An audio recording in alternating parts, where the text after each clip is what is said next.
আসসালামু আলাইকুম dear student, আমি তোমাদের সকলকে আরও একটি নতুন ক্লাসে আমন্ত্রণ জানাচ্ছি।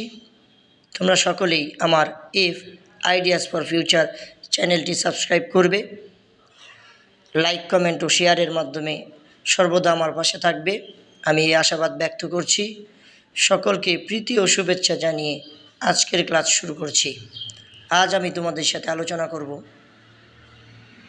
আজ আমি এখানে তোমাদের সাথে যে বিষয়টি নিয়ে আলোচনা করব সেটি হলো ছক পূরণের মাধ্যমে মহান আল্লাহ তাআলার পরিচয় সম্পর্কে আমরা একটি মাইন্ড ম্যাপ তৈরি করব। অর্থাৎ মহান আল্লাহ তাআলার পরিচয় সম্পর্কে একটি মাইন্ড ম্যাপ তৈরি করব আমরা।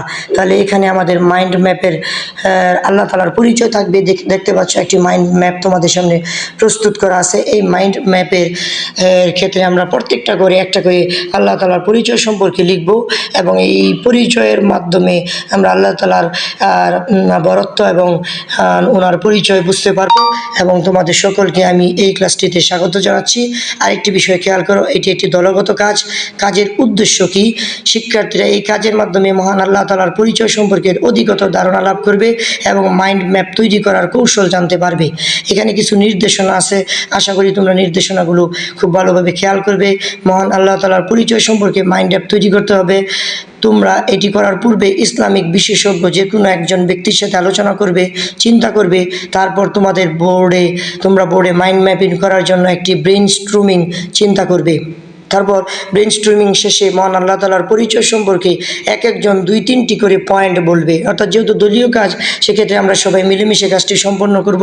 এরপর সবার পয়েন্ট থেকে যেগুলো উপযুক্ত সেই পয়েন্টগুলো নিয়ে মাইন্ড ম্যাপিং কাজটা শুরু করব। শিক্ষার্থীরা বোর্ডের মাঝখানে লিখিত আল্লাহর পরিচয় এর চারদিকে দাগ টেনে একটি একটি করে মাইন্ড ম্যাপ বসাবে। তাহলে আসো আমি তোমাদের এই মাইন্ড ম্যাপিং সম্পর্কে যে পরবর্তী অংশটুকুতে যাই, অর্থাৎ এটার উত্তরটা আমি তোমাদেরকে তৈরি করে দিচ্ছি। একটু খেয়াল করো, এখানে আমি মাঝখান বরাবর থেকে শুরু করতেছি। প্রথম তুমি শুরু করতে পারো, আল্লাহ পবিত্র, আল্লাহ তাওবা কবুলকারী, আল্লাহ পরম দয়ালু, আল্লাহ সর্বশক্তিমান মহাক্ষমতাধর, আল্লাহ অন্তরসমূহের পরিবর্তনকারী, আল্লাহ পরম প্রেমময় স্নেহপরায়ণ, আল্লাহ মহাপরাক্রমশালী, আল্লাহ রক্ষক, আল্লাহ সর্বময় ক্ষমতার অধিকারী, আল্লাহ অতি মহান্বিত, আল্লাহ নিরাপত্তা দানকারী, আল্লাহ অমুখাপেক্ষী ও স্বয়ংসম্পূর্ণ, আল্লাহ ক্ষমাশীল। অর্থাৎ এখানে মহান আল্লাহ তাআলার আমরা অনেকগুলো পরিচয় পেলাম। এখানে তুমি একটা মন্তব্য যোগ করতে পারো। মহান আল্লাহ তাআলার পরিচয় ও গুণাবলী আমরা আসমাউল হুসনার মাধ্যমে জানতে পেরেছি। ইতিপূর্বে আমি আরও একটি ক্লাসে তোমাদের সাথে আসমাউল হুসনা সম্পর্কে বিস্তারিত আলোচনা করেছিলাম। অর্থাৎ আমি ইতিপূর্বে আরও একটি ক্লাসে মহান আল্লাহ তাআলার পবিত্র গুণাবলী অর্থাৎ আমরা আসমাউল হুসনা সম্বন্ধে বিস্তারিত আলোচনা করেছিলাম। সেখানেও তোমরা এই বিষয়ে আমার ক্লাসটি দেখেছো। তোমাদের সকলকে আমি সেই জন্য আন্তরিকভাবে ধন্যবাদ জানাই।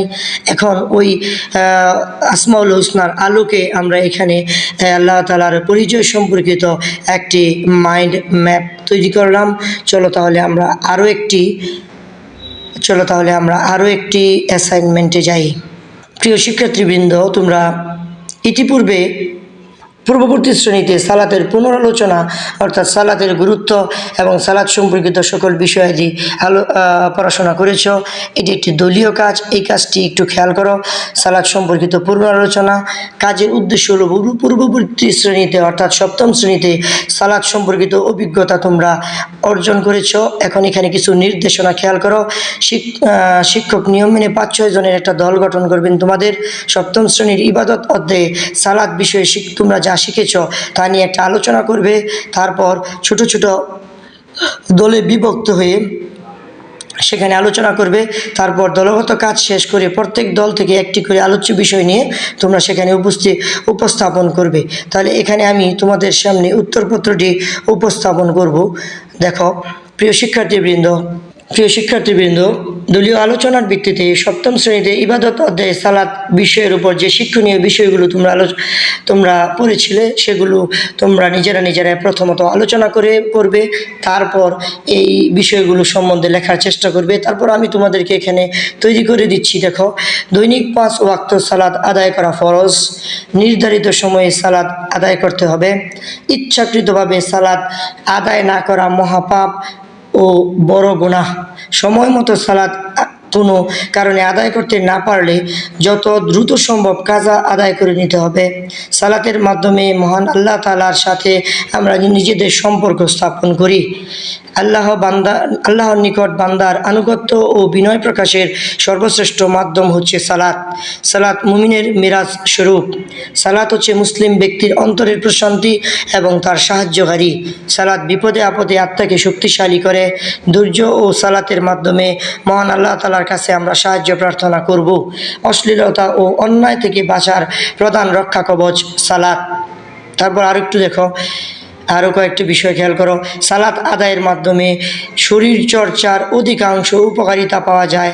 সালাত রিজিকের প্রশস্ততা বৃদ্ধি করে।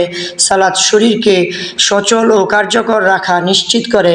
সালাত আলস্য ও কর্মবিমুখতা দূর করে। সালাত হলো উত্তম জিকির, মানসিক অস্থিরতা দূর করে, মন প্রফুল্ল থাকে, ধনী গরিব ভেদাভেদ দূর হয়। আল্লাহর সান্নিধ্য লাভের জন্য একাগ্রতার সাথে সালাত আদায় করতে হবে। মুসলিম সমাজের বন্ধন সুদৃঢ় হয়, ইসলামী সংস্কৃতির বিকাশ ঘটে। বিনয়ের সাথে সালাতে দাঁড়াতে হবে। অপসংস্কৃতি দূর হয়, অর্থাৎ সালাত আদায়ের মাধ্যমে অপসংস্কৃতি দূর হয়। মনের স্থিরতার সাথে সালাত আদায় করতে হবে। অর্থাৎ সালাত আদায় সম্পর্কিত যেই অনেকগুলো পয়েন্ট আমি তোমাদের সামনে উপস্থাপন করলাম।